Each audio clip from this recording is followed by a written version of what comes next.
and see what Rebecca has got ready for us over there. Rebecca's probably just going through questions. How's it going, Rebecca? So we have some great comments here and questions. First off, there are many people who would love to do that 3-year vertical, so please contact me. Also, the question was about the verticals. Does it show more the difference in the weather or the aging process? Which of those two would be more of an impact on the verticals? That's a great question. So, you know, the first thing is that it comes from the same place, comes from the same soil. What is different from year to year? Number one, the climate is different. So how wet was it during the winter? When we get the rain, did we get 8 inches, which is a bad thing? Did we get 14 inches, which is average? Or did we get 22 inches like we got this year, which is great? That has a big impact on it. Then in the springtime, did we get some frost, which can cause problems? But what would rain have an impact on, Peter, when we do irrigation all the time? Because it is about how much moisture is there when the vine starts pushing out. But we can irrigate. How fast does it start pushing out? But we can irrigate.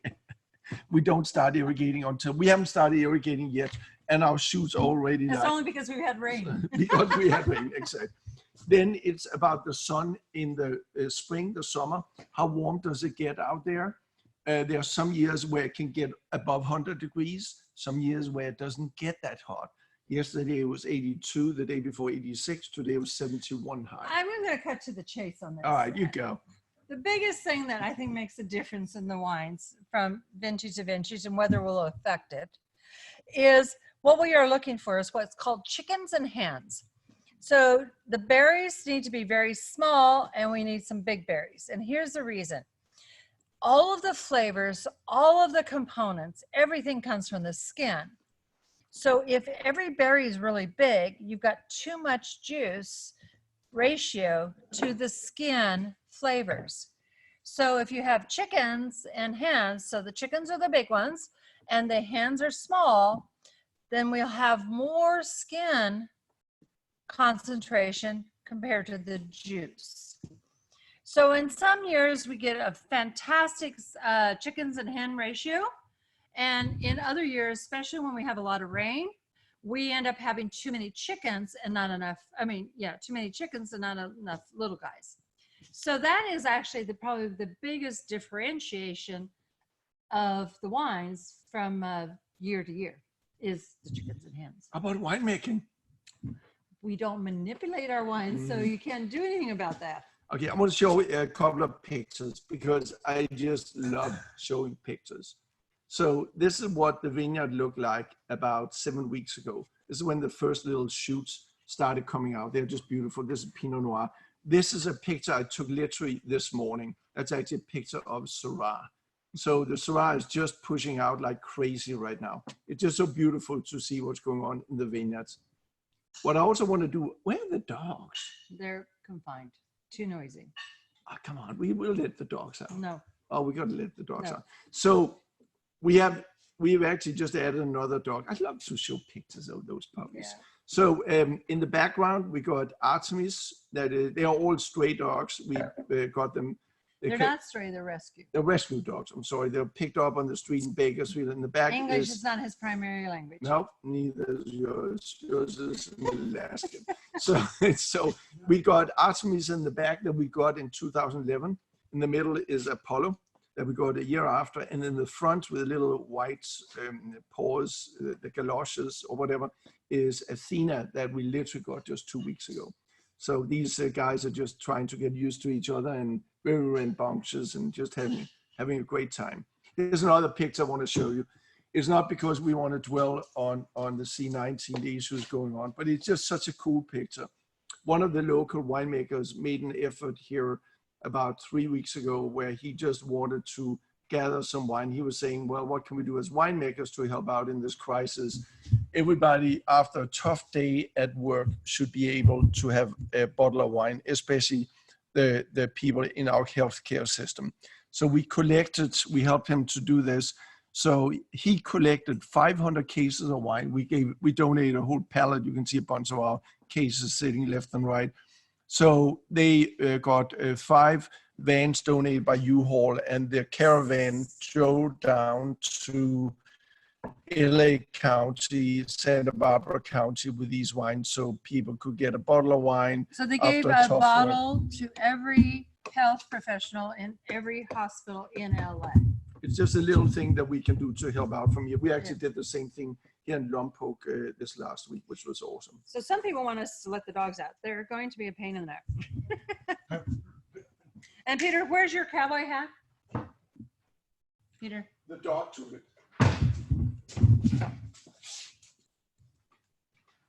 Okay, let's let the dogs out. Come on, guys.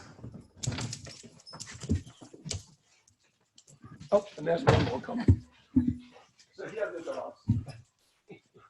So somebody asked, what are the kegs used for? So the kegs we actually use because on our V&A Riesling and Rosé, we never put them in oak. And like with the Rosé, we have to have small separate components. And like the Riesling is such a small amount, we can't put them in the big tanks because very little wine. So we stick them into the kegs. You see, this dog is so curious. Come here, sweetie. Okay, I just want to see what's going on. They just woke up. They've been sleeping in there. Oh, who's a blonde dog? Who's a blonde? No, sorry. We didn't get a fourth dog. It's a Cameron. It's not our dog. Is that It's a friend's dog. It's a cameraman's dog. It's a cameraman. It's called Fletcher. It's And Fletcher. Athena has fell in love with Fletcher. They have been playing so darn hard all day long. They Oh, never yeah. met each other before, but they're fine.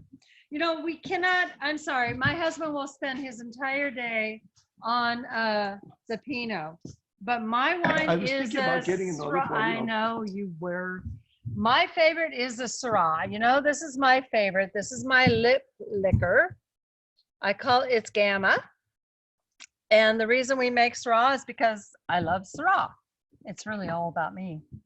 And I'm just curious if it works with the cheese.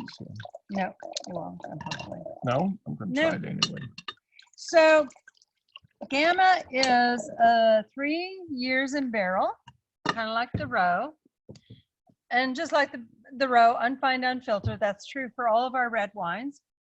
The thing about the Gamma is it is from very cool climate. And most Syrahs come from hot climate. And what you can tell, here's a dinner party tip.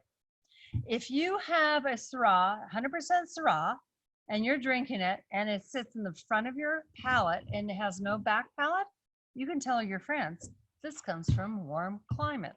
That's a good tidbit. Cool climates will have all three palates. So to bring you guys back to the vineyards, this is a Syrah that we made from 2 of our Syrah blocks. It is a combination of the Estrella clone. Those are the green blocks that's there in the middle of it. So they are a combination of Estrella River clone and the clone 470. Just like with Pinot, the clones are very important because they provide different flavor profile. And another thing about this wine that's really cool is that we have right next to the block of Estrella River that you saw, we have a 1 row of Viognier planted. We planted that because we are hoping to be able to do a co-fermentation where you actually put Viognier in with the Syrah, let them ferment together, often referred to as a Côte Rôtie style, the famous vineyard, best vineyard for Syrah area for Syrah in the world, Northern Rhone, and let them ferment together. And some years, most years we can't do it because the Viognier ripens before the Syrah. This was one of those years where we could ferment the Viognier, we could let it hang enough time so we could pick it together with the Syrah. And both on the 470 and Estrella River, we had some co-fermentation. The other thing that's interesting with this wine is we talked about the destemmer when we walked over there earlier on. And we usually destem everything because we don't like whole cluster. It's very difficult for fermentation to do whole cluster fermentation. We always taste the stems and we evaluate those stems to determine if those stems have some flavors that we think would be good in the fermentation. So this is an example where we did stem inclusion. Yeah, and so part of the question about the stem inclusion, do we destem first and add the stems back? Yes, we do. So literally when we destem, and at destemming time, Rebecca's up there, she's working her tail off, feeding the clusters My into husband's on the destemmer. forklift. I'm just sitting on the forklift, having a good time. No, I when the stems come out on the D stem, I always choose stems and I smell the stems to He doesn't get enough to eat for breakfast. I just want to determine, can I use those stems for something? And again, most of the time it doesn't work. There are some years we don't use any, but sometimes we use just a little bit of stems to include it. So somebody was wanting to know about the sparkling. So the sparkling was an option you could have added to your wine club shipment if you wanted to. It's a sparkling that we do as a joint project with Norm from Flying Goat and us. One of the things about the sparkling is I don't like sweet wines at all, and therefore we do not do what's called dosage. We don't add sugar, so it's a very, very dry sparkling. I like the we because it's all about me. It's all about Norm. No, Norm talked to me and we agreed to not add dosage. But the thing about it, they're wanting to know about the pairing. We usually do our sparklings as an appetizer for us. And there's two things I will do. I think is fantastic. We just had a bottle with a cameraman for lunch, didn't we? So the sparkling, I will tell you what I really like with the sparkling is two things. One is the Old English cheddar cheese. Oh yeah, that's actually really good. It is so good with the sparkling. It's kind of like you've got the high acid of the sparkling, and then the richness of the sharpness of the cheddar. Oh my God, it's so good. The other thing I will do is I will make a tomato bruschetta, and the bruschetta has lots of stuff in it. And one of the things I like to do is a pesto on the bottom of the bread, and then you do the bruschetta, and I add balsamic and olive oils, and capers are critical in a bruschetta. And I put some green onions into it, a little bit of Parmesan cheese, put that on the bread, and then that's served with the sparkling. Now I'm starting to get real hungry. No, that's great. Great question. So another question is, what did we both do prior to making wine? Well, you guys got an hour out there? Let me do it. So both Peter and I were in IT, computers, and we actually were together with a few of our friends, and we started up a new upstart company. And that company took off really well, went on NASDAQ. We IPO'd and within about a year and a half. And we IPO'd in the summer of 2000. The worst time. They had the dot-com crisis. Remember that? We went in, we did just fine on our IPO. So when that all happened, at the same time, Peter and I decided to buy the property here in Santa Barbara County. And we flew into New York on 9/11. Peter would have been at the World Trade Center at that time. In the very last minute, the meeting was canceled. And on the way back, Peter and I talked and we said, okay, the company that we started, now that you went public and you have a board, you didn't want to deal with it. And the board we didn't want to deal with. And the whole thing was not the way we wanted it to go. So at the end of 2001, we just said, let's just, if we can create this multi-billion-dollar company that we have created, we can probably get a vineyard train together. So at the end of 2001, we left corporate America. We moved up, we had bought the ranch, we had built a little house in the meantime and became farmers. So since January of 2002, we've been farmers and now we are winemakers, having a lot of fun.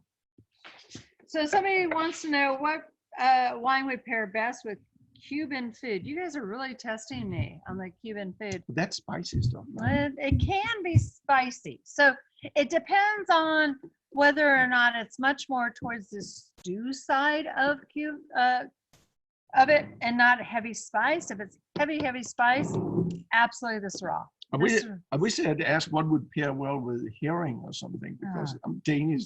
Yeah, but that's a small country. That's a tough one. Yeah. If it's not quite as spicy, then the Syrah is a perfect wine to go with anything. Syrah is such a versatile wine. We're going to taste that in June, I think. We have that on the program too. Somebody thinks I should do a recipe book. No, that ain't going to happen. That ain't going to happen. I got to tell you. Yeah. I've had so many people ask me that question. So here's the thing. During this crisis that's going on, we have been so darn busy because there's so many questions that comes in, so much we do with posting on social media, doing these exciting virtual tastings. It's really been a lot of fun. It is an ongoing lot of fun doing these things. And what we want to mention is that we also do private virtual tastings. So if at some point in time you got a group of people, you want to do a little special show with us, we'll figure that out. The other day we had a 30-year anniversary party. We helped some friends out doing.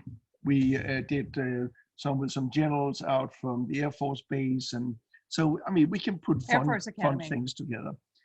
So another question came in is the Bacchus Syrah. Okay. Oh, Bacchus. So Bacchus, they're saving it for when? So the Bacchus Syrah is really. You got to say who Bacchus was. I am. You interrupted me. So I always interrupt. And I interrupt him. Oh, you won't get anything. We do well together. So Bacchus Syrah Bacchus was our first chocolate lab. And Bacchus had this, there was a small vineyard right by our house and Bacchus would always go to that vineyard and eat the grapes. And this is not Bacchus, but it's some of the other ones. And anyway, so we decided to call that little vineyard Bacchus.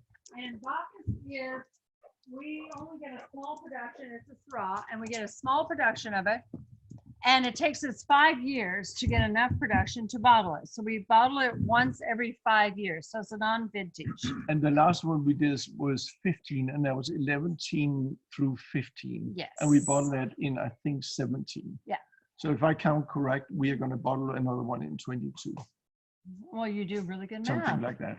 But that's Bacchus. So that's Bacchus. And about Bacchus, it's a wine that will lay down for a really long period of time. It's just the way it is. And so we have opened a Bacchus, I think a few months ago, and we said it was still too young to really open. And so I would give it another couple years at least, is what we find. And we've only done one Bacchus vintage so far, so I know which one you're talking about. Oh, Heather's going to be opening up a Bacchus this evening. Really, Heather?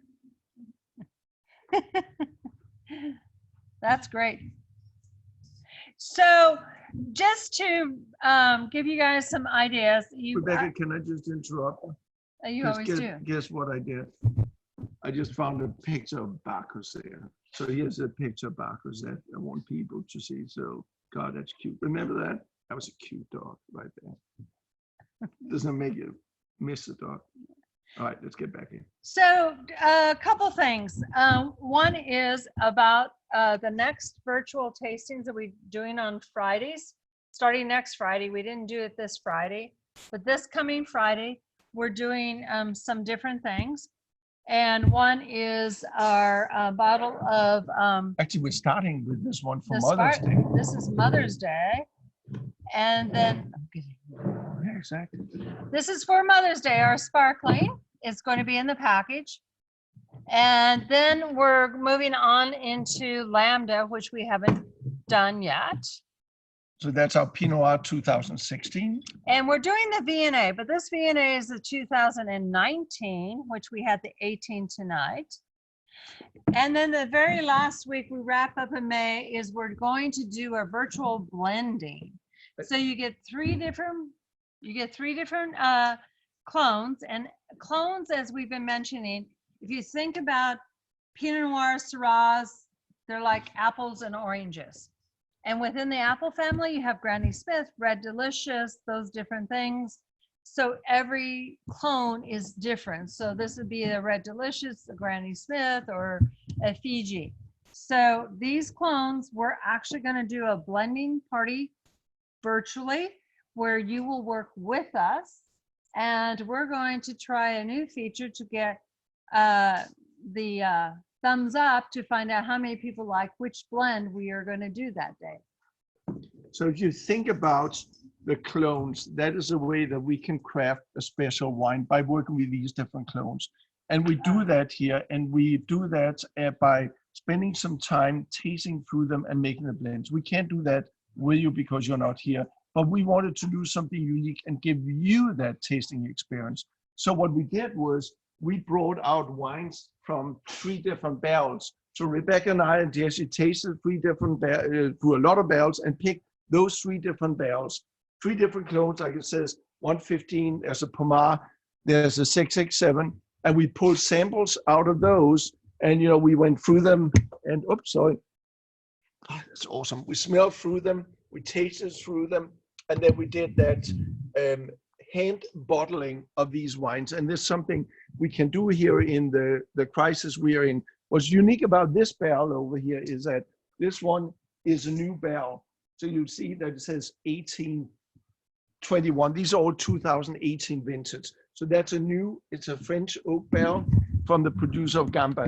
So we're going to taste 3 different clones. And one of the clones we're going to taste is on a new French oak barrel. So you get a chance to taste 3 different clones and a chance to taste the difference between neutral oak barrels and a new oak barrel. And then what we're going to do is we're going to try blending. We're going to take those shot glasses and make a blend of those different clones. And we want you guys to taste them and blend them individually and try to make the best Pinot Noir you can out of that. So it really becomes a great way of acting like a winemaker for a nice Friday evening, Friday afternoon. So I hope you guys are going to join us for this. It'll be fun. So we have a few more questions. Cool. One is, how do we educate ourselves with the pairings? Well, that is a great question because Like cook a lot and drink a lot. that would help. So we've been doing this for almost 22 years now. When we started out, we had 0 clue. Mm-hmm. And I think part of I like to cook. So I absolutely love to cook. I like to cook too. I never follow a recipe. I invent everything. And we have done a lot of traveling through the years in many different countries, learning a lot of different foods. And we just like to spend time figuring out what goes well together. So it's been, 20 years progress in trying to figure out how to pair.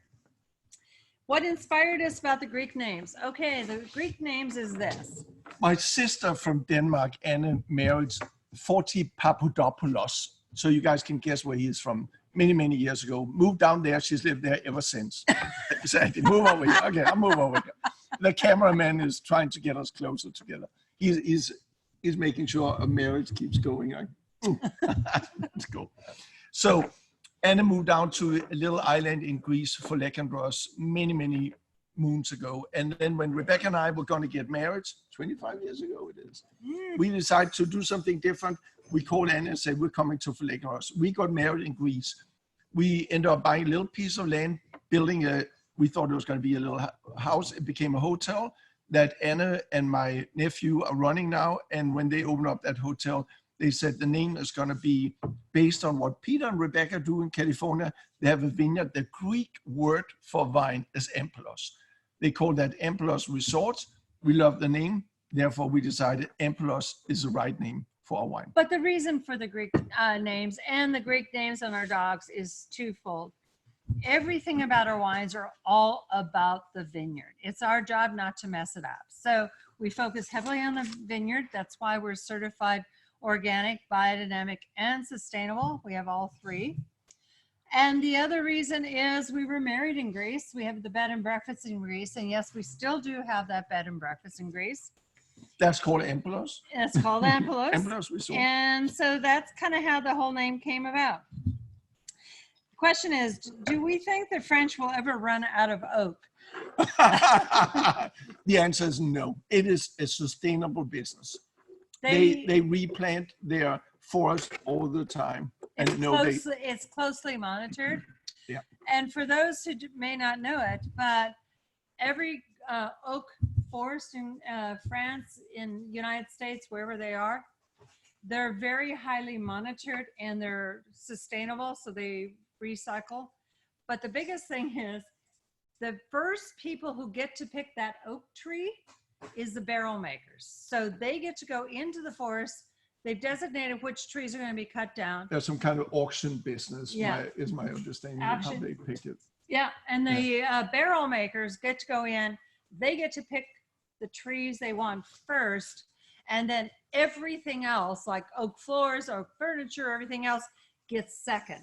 And the reason is because the oak barrels have to have such even grain in order to really make those barrels. They get the first choice. Because you think about when they put these barrels together, they don't put them together with glue in between them. The oak staves have to be cut very precisely so that as they put the barrels together, they will hold wine. I think so the it next spill. question I need to answer. What about cork trees? Have you ever considered twists offs? Oh man, don't talk about that. That's horrible. No, so here's the deal. We use corks, and the thing about our, the reason corks are twofold. It's a recyclable product where the tin twist offs are not recyclable, and therefore they will never degrade in the landfill. But more importantly, if we fail to buy corks, then those trees will never be protected. They'll let them die. And therefore, we need to support that industry.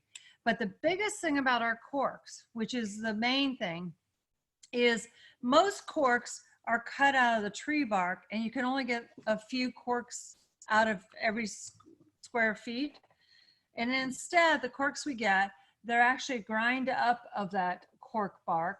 It's a very efficient use of the cork bark material. Extremely efficient, and it will break down in the landfill. And the other thing about corks is that these corks are then treated, they're granular, they're treated with high pressure, high temperature, also recycle CO2 that makes sure that the wines are never corked. When we open up wines here, like even the 11 I opened up, I didn't even smell it first. I just knew that the wine was going to be clean.